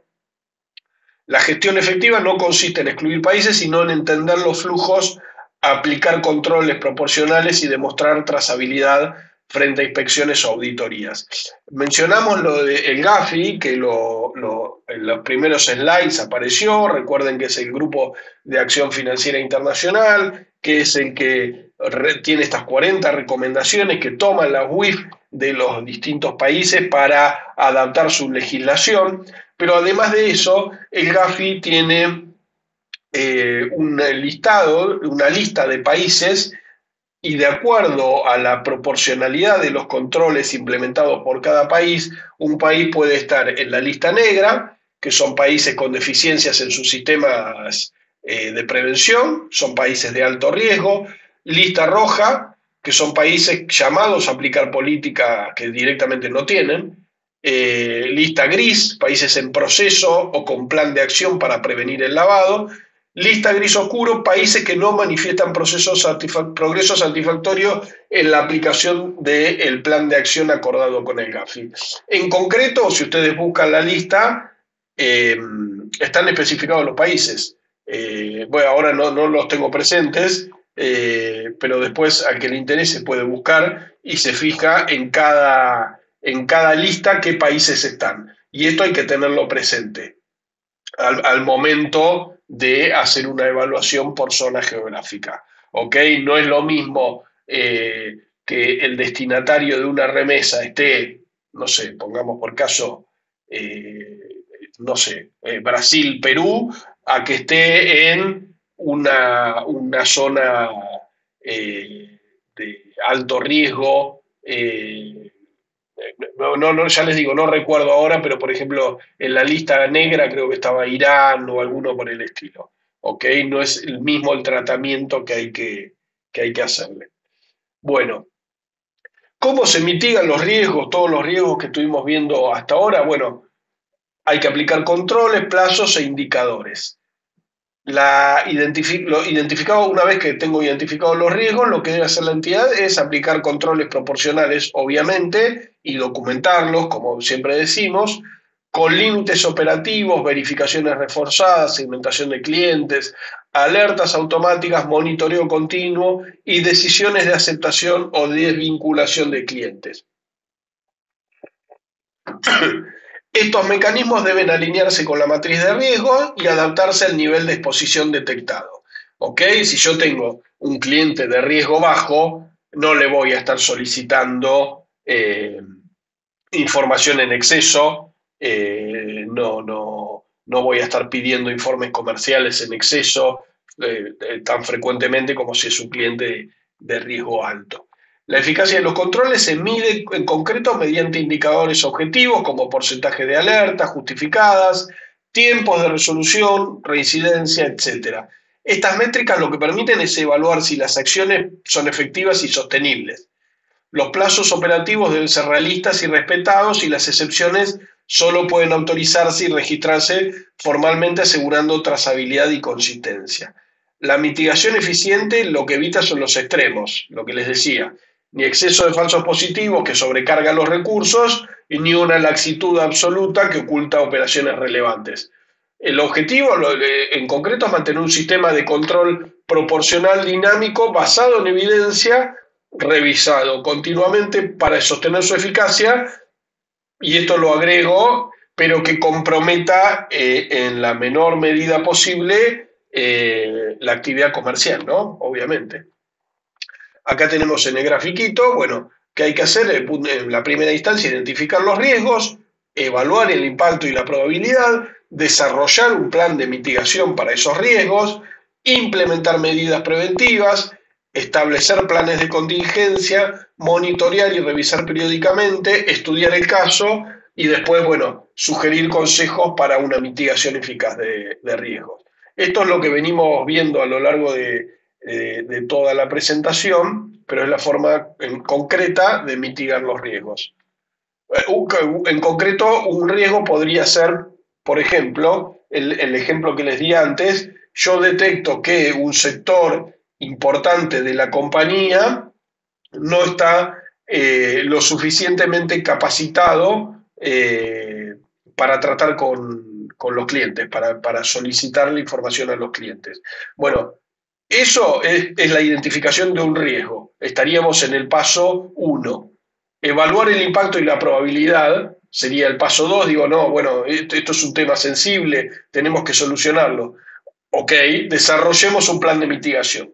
El plan de mitigación podría ser, no sé, les doy cualquier ejemplo. Capacitar a la gente, capacitarla aún más, contratar más gente que se dedique a eso, o alguna otra alternativa. Pero se los quiero llevar al día a día en concreto, que es la mitigación de riesgos. Bueno, ahora vamos a hablar de identificación y verificación de clientes. Los principios generales. Antes de iniciar cualquier relación, la sociedad debe identificar y verificar la identidad de los clientes y beneficiarios finales. Para eso puede utilizar documentos, datos o fuentes confiables independientes. El proceso constituye el primer eslabón del sistema de prevención y debe garantizar que la información registrada sea exacta, verificable y actualizada. Esto es absolutamente lógico, o sea, mi cliente debe ser quien dice ser. La coherencia entre los datos declarados y las evidencias es esencial. Divergencias en la ocupación, ingresos, domicilio o relación entre las partes pueden justamente indicar inconsistencias que deben analizarse antes de autorizar la operación. La verificación no debiera limitarse simplemente al momento del alta. La norma exige mantener un proceso de debida diligencia continuada, de modo que cualquier cambio en la situación patrimonial, actividad o estructura de titularidad pueda requerir justamente la actualización de la documentación o la obtención de nueva evidencia. Cuando intervengan apoderados, autorizados, representantes o garantes, estos también deben ser identificados y verificados junto con los documentos que acrediten su vínculo y facultades. La trazabilidad de esta relación es clave para evitar la figura del testaferro o intermediario sin justificación económica. La aceptación final del cliente depende del nivel de riesgo asignado en la matriz que venimos mencionando y, en su caso, en la aplicación de medidas reforzadas de debida diligencia, tales como la validación adicional de la documentación, la aprobación del oficial de cumplimiento o la autorización expresa del órgano de administración. Esto es un resumen muy concreto de cómo se verifica qué le tengo que solicitar a un cliente persona humana. Bueno, entre otros, vamos con lo básico: nombre completo, obviamente, DNI, pasaporte o algún documento que justifique su identidad, CUIL, CUIT o CDI si corresponde, fecha y lugar de nacimiento, domicilio real, datos de contacto, actividad y situación fiscal. Debe evaluarse además si este cliente reviste la condición de PEP, de persona expuesta políticamente. Para eso puedo hacerlo haciéndole firmar una declaración jurada, más allá de que después se puede verificar en listas de PEP. Hay que verificar al cliente en el listado REPET, ese que ya venimos hablando de terroristas, y en fuentes confiables para corroborar la identidad. Que eso es lo que mencioné tangencialmente, que era el servicio del RENAPER, que es un organismo público. En relaciones no presenciales es clave la prueba de vida y la validación documental. Las inconsistencias o reticencias justifican justamente escalar la debida diligencia. O sea, si el cliente no se muestra predispuesto a brindar alguna de esta información, yo podría pasarlo de riesgo bajo a riesgo medio, incluso a riesgo alto, o incluso no iniciar o discontinuar la relación comercial con ese cliente. Bueno, lo que les decía acá: solicitar documentos adicionales o rechazar la relación si el riesgo no puede mitigarse. Para personas jurídicas, bueno, que hay que obtener estructura, control y beneficiario final. Sí, alguien... perdón, pensé que alguien quería hacer una pregunta. Ok. ¿Qué debemos requerir? Denominación social, CUIT o CIE, estatuto, contrato constitutivo actualizado, domicilio legal, contacto, actividad principal, representantes y órgano de administración. Lo que debe identificarse también es la titularidad del capital y los beneficiarios finales, según la normativa vigente, salvo emisoras listadas con obligaciones de transparencia. Bueno, eso no viene al caso. Verificar la legitimidad del representante, la coherencia entre la actividad y las operaciones esperadas, y la estructura de control real evita relaciones con vínculos opacos o difíciles de monitorear. Bueno, y acá el tema más complejo, si se quiere, que son los clientes no presenciales. Bueno, la resolución que los regula... Sí, Mónica. Andrés, ¿nos ayudas a entender lo que son los beneficiarios finales en las personas jurídicas? Sí, absolutamente. Sabés que estaba tratando de recordar si después venía un slide donde lo explicaba más, pero les voy a ayudar. Vamos a volver al slide anterior. ¿Qué es un beneficiario final? En concreto, es toda persona humana que tiene un 10% de capital accionario o más de una persona jurídica. ¿Ok? Ustedes tienen una persona jurídica, tienen que desandar la estructura de esa persona jurídica hasta obtener los beneficiarios finales, personas humanas, que son todos aquellos que tienen al menos un 10% de participación accionaria. ¿Me explico? En el caso más sencillo, ustedes pueden tener una persona jurídica, pongamos por caso, que tiene 2 accionistas. Esos 2 accionistas tienen un 50% de participación accionaria cada uno sobre la persona jurídica. Bueno, ahí es sencillísimo. Esos 2 accionistas son beneficiarios finales, porque tienen más de 10%, ¿ok? El problema con esto es con estructuras más complejas, con sociedades que a su vez están integradas por sociedades. Y hay que ir desandando el caminito, el árbol, hasta llegar a cualquier persona humana que tenga un 10% de participación o más. ¿Me explico? Sí, sí, es ¿No? comprensible Sí, la dificultad que radica con nosotros en cuanto a las personas jurídicas, es sí, precisamente hacer la debida diligencia de esos beneficiarios finales, sí, sí, porque ya digamos que tanto la persona que nos representa o que se conecta con nosotros no quiere ni siquiera muchísimas veces presentar la documentación y menos firmar la declaración jurada de PER. sí, absolutamente. A ver, para que te quedes tranquila, entre comillas, es una problemática que tienen en mayor o menor medida todos los sujetos obligados. Es muy complejo, realmente es muy complejo. Lo que hay que hacer es implementar procedimientos para ver qué hacer en esos casos. Incluso llegando al punto de decirle a la persona, al cliente, a la persona jurídica, mirá, si ustedes no nos completan esta información, no podemos avanzar con la relación comercial. ¿Ok? Porque justamente vos no sabés quién es el beneficiario final. A ver, en la mayoría de los casos, el beneficiario final va a ser un tipo X, irrelevante, pero podrías tener a alguien complicado. Yo siempre pongo el mismo ejemplo exagerado. Podría ser el beneficiario final, no sé, el Chapo Guzmán. Eh, entonces, hay que ser prolijos con eso. Bueno, gracias. No, de nada, de nada. En algún momento podemos ver, analizar, bueno, eso lo van a ver, me imagino, con el doctor Salinas de última, qué circuito tienen para este tipo de cuestiones cuando los representantes se niegan a brindar información. También llega un punto que hay que buscar un equilibrio comercial. Por ahí comercialmente ustedes deciden aceptar el riesgo, porque, porque les conviene tener ese cliente o les conviene realizar la operación. Bueno, eso va más allá de lo que yo les puedo sugerir. Esto es lo que dice la norma. Genial, gracias. De nada. Bueno, clientes no presenciales estábamos. Entonces, la resolución los autoriza a... Perdón, ¿me escuchan ahí? Sí. Ah, ok, no sé qué toqué. Ok.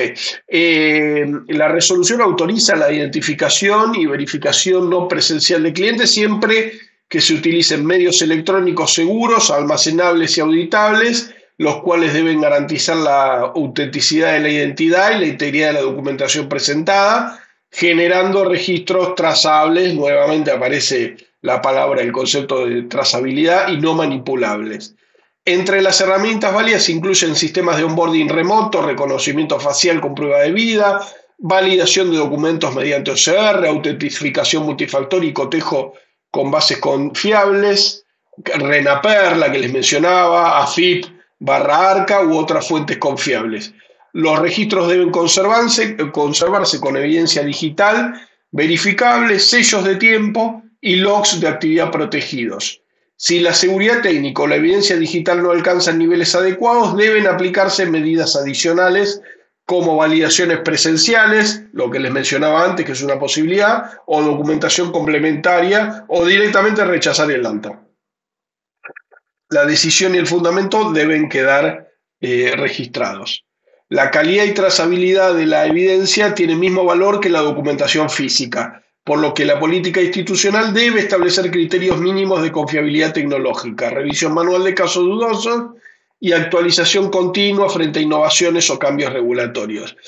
Respecto a esto, a ver, herramientas hay para hacer onboarding remoto, hay miles.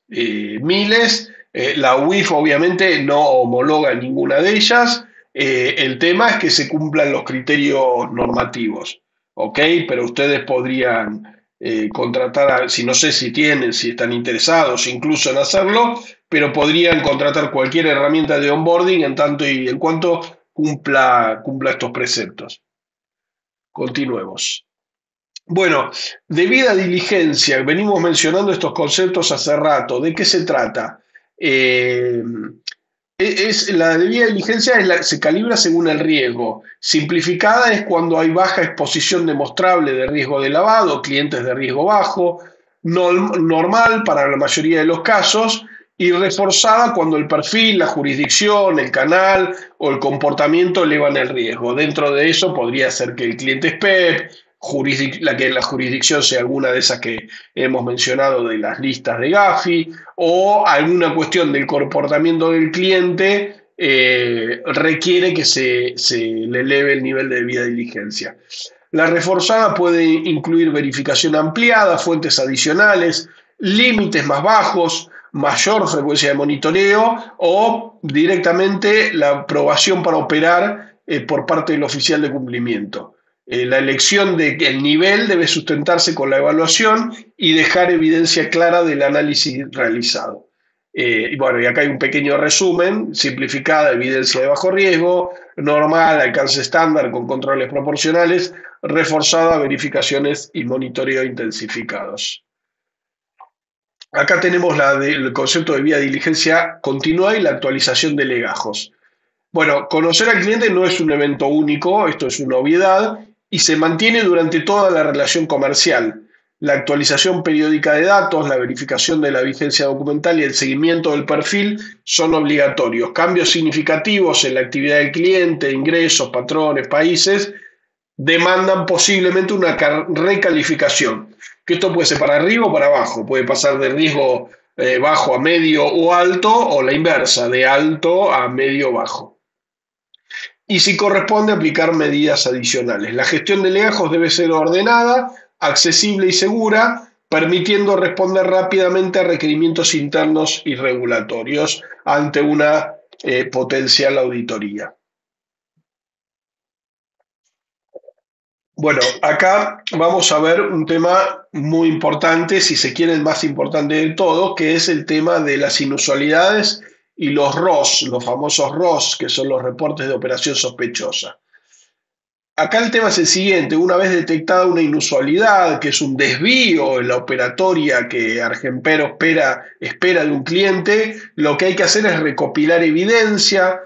Se entrevista al cliente, se entrevista es una forma de decir, o sea, se le solicita información adicional y se evalúa si hay motivos razonables para sospechar. Si corresponde la sospecha, se eleva un ROS a la UIF, cumpliendo los requisitos de forma y confidencialidad y preservando la reserva interna. O sea, no se puede enterar más que el oficial de cumplimiento, a lo sumo su equipo, y nada más, y jamás el cliente. Si no se reporta, se conserva el análisis y la justificación de por qué no se reporta.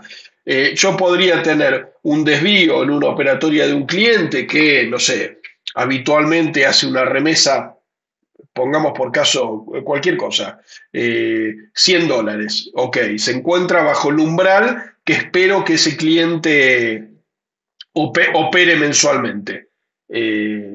Ahora, un día ese cliente va a hacer una remesa por $5.000. Bueno, ahí yo ya tengo. Primero aparece el concepto de monitoreo, porque para ver eso yo lo tuve que estar monitoreando. Ese monitoreo lo que me hizo es me disparó una alerta relacionada con ese desvío. Esa alerta a mí lo que me genera es una inusualidad. Ahí lo que tengo que hacer es lo siguiente: preguntarle al cliente si tiene documentación adicional que justifique ese incremento en esa remesa. Y ahí hay dos caminos posibles. Que el cliente me diga: sí, lo que pasa es que vendí un vehículo, vendí una propiedad y ahora estoy haciendo esta remesa por este importe más elevado. Si sucede eso y el cliente muestra evidencia, obviamente, de lo que me está manifestando, eso queda simplemente en una inusualidad, registrada como inusualidad, y se cierra el asunto. Ahora, ¿qué pasa? Si el cliente se niega a informar el motivo del desvío, del incremento, o directamente no puede presentar documentación, eso justificaría un reporte de operación sospechosa. ¿Ok? Por eso es tan importante el tema del monitoreo, que es lo que veíamos acá. Si no se reporta, se conserva el análisis y listo. Y acá vemos qué es las definiciones concretas. ¿Qué son las operaciones inusuales? Aquellas intentadas o realizadas de forma aislada o retirada sin una justificación económica aparente, que no guardan con la relación con el perfil económico, financiero o patrimonial del cliente, o porque se desvían de los usos y costumbres en las prácticas de la actividad, por su frecuencia, habitualidad, etc. Y las sospechosas, bueno, aquellas transacciones efectuadas o no, complejas, insólitas, significativas, así como todos los patrones de transacciones no habituales o transacciones no significativas, periódicas que no tengan un fundamento económico o legal evidente, lo que yo les decía. Y ahí lo que hay que hacer inmediatamente es reportar a la UIF. Acá justamente vemos los plazos para el reporte de operación sospechosa. Harper lo que debe hacer es reportar operaciones sospechosas a la UIF como todo sujeto obligado. Llegado a ese punto de que hay que reportar, los reportes deben incluir todos los datos y documentos que permitan a la UIF utilizar apropiadamente la información. Los reportes deben realizarse en condiciones técnicas previstas en las resoluciones UIF vigentes, con entrega o puesta a disposición del referido organismo todos los documentos e informaciones de soporte que justifiquen la decisión de reporte. Piensen que cuando ustedes reportan, la UIF toma toda esta documentación, la analiza y, llegado el caso, si lo amerita, se lo pasa a un juzgado, ¿ok? Que es el que inicia la investigación concreta. Bueno, los reportes deben estar fundados, contener una descripción de las razones o inusualidades por las cuales el sujeto obligado considera que la operación es sospechosa, y deben enviarse a la UIF una vez analizada la operación sin demora alguna, contando con un plazo de 24 horas que se computan a partir de la fecha en que se concluya que la operación reviste carácter de sospechosa en los casos de lavado. Asimismo, la fecha de reporte no podrá superar los 90 días corridos contados desde la fecha de la operación sospechosa. ¿Esto qué significa en concreto? Yo tengo 3 meses, esos 90 días, para evaluar si una operación es sospechosa, fue sospechosa o no. Si llego a la conclusión de que ha sido sospechosa, ahí la tengo que reportar en 24 horas. ¿Ok? No tengo más que 24 horas para reportarla, ¿ok? Dentro de ese plazo de 90 días. O 24 horas computadas a la partir de... Perdón, que se conecta alguien. O 24 horas computadas a partir de la fecha de la operación realizada o tentada en los casos de financiamiento de proliferación de armas de financiamiento de terrorismo o de armas de destrucción masiva. Ahí es inmediato, no tengo 90 días. En cuanto yo considero que esa operación puede ser un financiamiento de terrorismo, tengo 24 horas. Acá de todas formas a la derecha está el cuadrito. Y lo que les mencionaba recién, los ROS son confidenciales, no pueden ser exhibidos a los organismos de control de la actividad y se deberán garantizar la confidencialidad de la información y su cadena de custodia. Y acá les agrego, más que nada, la confidencialidad absoluta respecto al cliente, ¿ok? El cliente jamás se puede enterar que fue reportado. Bueno, ¿qué otros tipos de reportes tienen? Bueno, hay otros reportes que tienen Harper, que me imagino que los estarán haciendo mensualmente, que son reportes periódicos exigidos por la normativa, que son los siguientes: el reporte sistemático mensual, que lo que comprende es la información de todas las operaciones realizadas por los clientes, tanto nacionales como internacionales, incluyendo aquellas que no resulten inusuales o sospechosas. El envío a la UIF se hace mensualmente, como su nombre lo indica, en los plazos y formatos establecidos en el anexo de la norma. Después tienen El reporte de operaciones en efectivo, que aplica transacciones en moneda local o extranjera que superan los umbrales determinados por WIF. Las operaciones de alto monto, fraccionadas o recurrentes, deben incluirse aun cuando no se consideren sospechosas. Y después un reporte de no operaciones. En caso de no haberse registrado movimiento durante el periodo, deben enviar un reporte sin operaciones, igualmente de acuerdo al calendario de información. Y estos reportes en concreto, junto con los ROS, conforman el régimen de información recurrente que la UIF espera recibir, cuya finalidad justamente es garantizar la trazabilidad y la detección temprana de patrones de riesgo, porque con independencia de los reportes de operaciones sospechosas, estos reportes mensuales, el RCM, el ROE y el de no operaciones, WIF lo usa para alimentar sus propias matrices, ¿ok? Y ahí puede detectar patrones.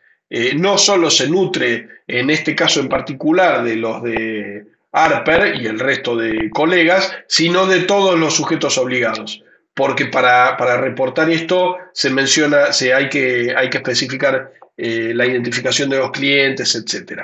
Esto le sirve a la UIF en concreto para sus análisis.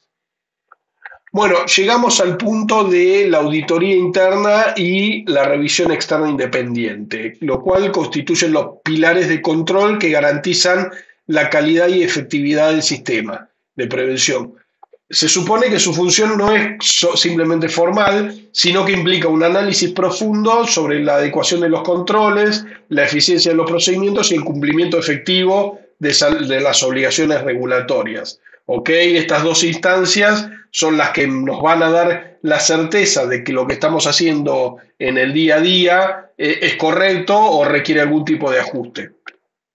La auditoría interna debe incluir dentro de su plan anual a las áreas vinculadas con prevención, asegurando que la revisión abarque procesos críticos como debida diligencia, monitoreo, reportes, conservación documental. Fíjense que los conceptos se repiten constantemente porque realmente son el núcleo de toda esta cuestión. Los hallazgos de la auditoría, junto con los del revisor, deben reflejar deficiencias, causas raíz y propuestas concretas de mejora. Si se quiere, esto es lo más importante, un cronograma de adecuación de hallazgos. Acá está, con un plan de adecuación documentado, responsables designados y plazos verificables. Por otro lado, el informe del revisor externo debe emitirse anualmente y pronunciarse sobre la calidad, efectividad y razonabilidad del sistema de prevención. Esto ustedes lo deben haber hecho recientemente con el doctor Salinas, me imagino, y bueno, este informe del REI debe elaborarse conforme a estándares técnicos y se envía a la UIF dentro de los 120 días corridos posteriores al vencimiento del plazo de autoevaluación, lo cual da aproximadamente fines de agosto, principios de septiembre. Bueno, todo esto lo que garantiza es la trazabilidad del proceso evaluativo y además la supervisión por parte del regulador, porque la UIF considera a los revisores externos independientes como sus ojos en el sujeto obligado. La entidad debe conservar evidencia del cierre de las observaciones, de los hallazgos de estas dos auditorías, la ejecución de los planes correctivos y las mejoras alcanzadas. La independencia técnica y funcional de la auditoría y del REI, del revisor, es esencial para detectar fallas estructurales, sesgos operativos o brechas tecnológicas que puedan afectar la detección temprana de operaciones inusuales o la calidad de los reportes. En conjunto, ambas instancias lo que hacen es reforzar la credibilidad y transparencia del sistema, contribuyendo a que la organización evolucione hacia una gestión de riesgos más madura, verificable y alineada con las mejores prácticas internacionales, y acá me permito agregar además y eficiente, ¿ok? Porque como ya dije varias veces, esto es un negocio y bueno, debe ser eficiente todas estas cuestiones para que intervenga lo mínimo posible en la actividad comercial sin dejar de lado, ¿no? todo este tipo de cuestiones. Bueno, evaluación de efectividad, medir para mejorar. La efectividad se evidencia cuando las medidas aplicadas justamente reducen el riesgo residual a niveles acordes con la tolerancia institucional. No basta con cumplir formalmente, es necesario resultados para demostrar que los controles funcionan. La evaluación se apoya en indicadores clave de desempeño, tiempos de análisis, tasas de falsos positivos, porcentajes de errores sustentados, la calidad de los legajos y de riesgo, eventos, hallazgos o incidentes detectados, y su análisis conjunto lo que permite es detectar desvío y orientar decisiones correctivas.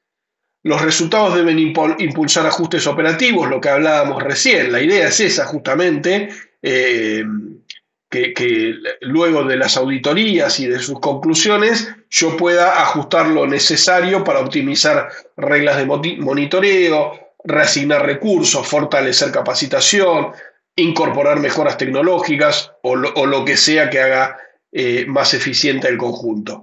La mejora continua convierte la regulación en una ventaja competitiva, definitivamente, al fortalecer la confianza, sobre todo prevenir sanciones y proteger la reputación institucional mediante una gestión del riesgo más madura y verificable. ¿Ok? Bueno, esto ya son cuestiones menores, pero que hace al caso tenerlas presentes, que es el registro, archivo y documentación y conservación de la documentación. El sistema lo que exige es conservar la información de los clientes, beneficiarios, operaciones, transacciones, análisis de inusualidades, ROS, controles de listas, capacitación, auditorías y decisiones del órgano de administración. Los repositorios deben ser seguros, accesibles y con control de versiones. El principio rector es que cualquier decisión pueda aprobarse con documentos y datos, incluso años después, y la gestión documental es un control en sí mismo y soporte de todos los demás. Y les agrego algo que acá no lo menciona, pero la UIF exige que toda esta documentación se conserve al menos por 10 años. ¿Ok? Puede estar digitalizada, de hecho debiera estar digitalizada, no obstante, si lo tienen impreso, también es válido, pero ya hay obligación de digitalización. Bueno, acá vamos a ver algunos casos prácticos, tipologías y respuestas operativas. En realidad lo único que les voy a dar, vamos a leer esto y después el material ustedes ya lo tienen y en el slide siguiente hay algunos casos prácticos. No los vamos a leer ahora porque no, son muchos y no tiene sentido, pero de nuevo el material ya lo tienen disponible. Bueno, el siguiente material lo que reúne son situaciones operativas representativas del negocio diseñadas para servir como referencia práctica en la aplicación del enfoque basado en riesgos.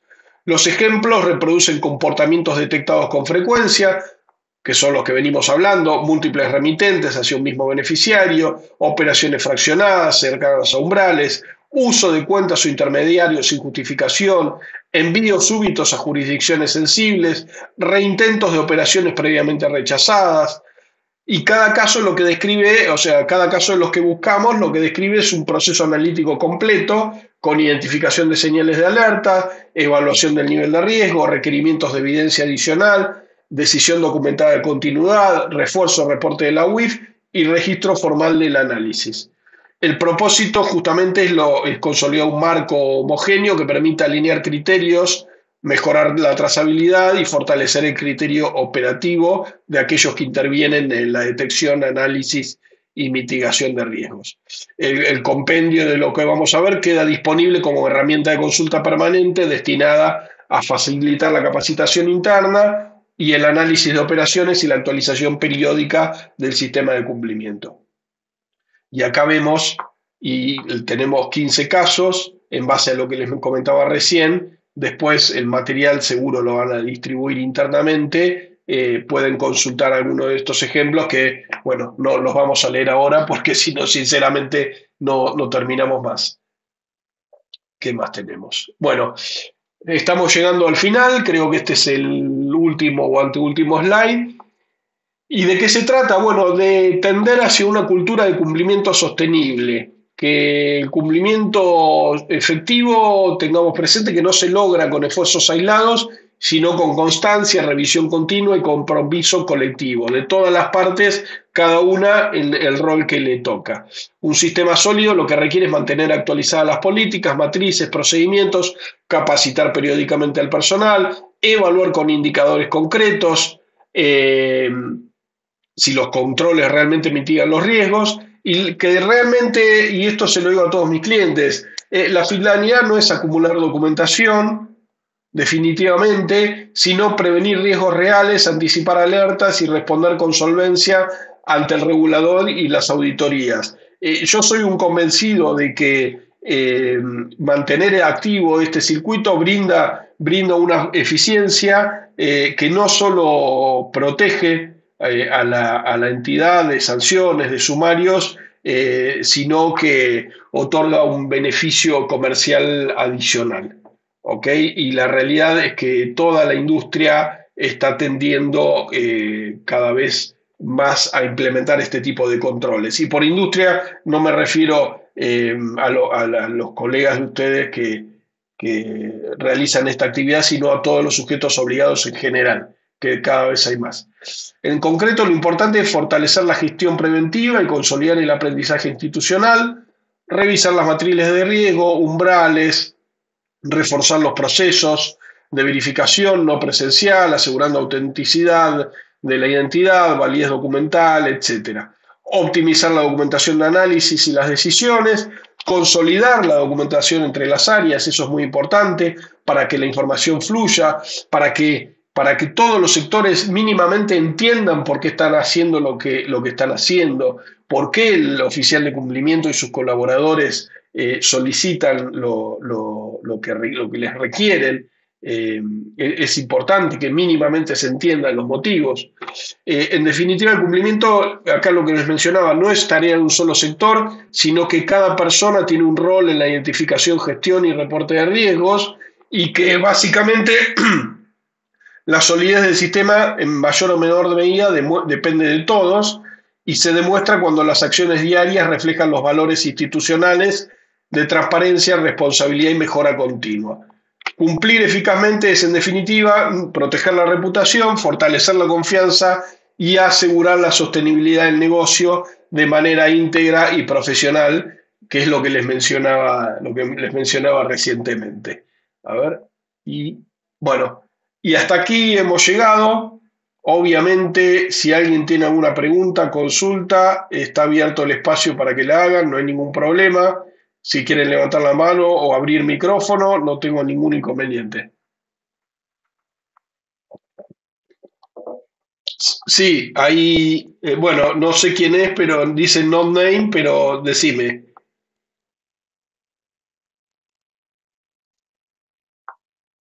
¿Hay alguien que levantó la mano? A ver.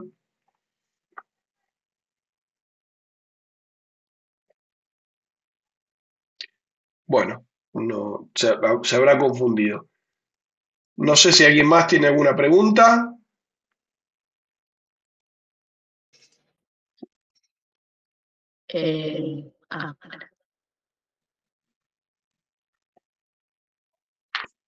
Por mi lado, no, Andrés, así que nada, gracias y gracias a todos los compañeros por conectarse, por su tiempo. Y bueno, el área está acá para cualquier duda o consulta que tengan también. Así que nada, muchísimas gracias. Bueno, gracias a todos por escucharme estas 2 horas. Los libero. Bueno, el material de la capacitación seguro lo van a circularizar internamente. Bueno, y quedo a disposición para lo que necesiten. Dale, Andrés. Bueno, perfecto, gracias. De nada, buenas tardes a todos.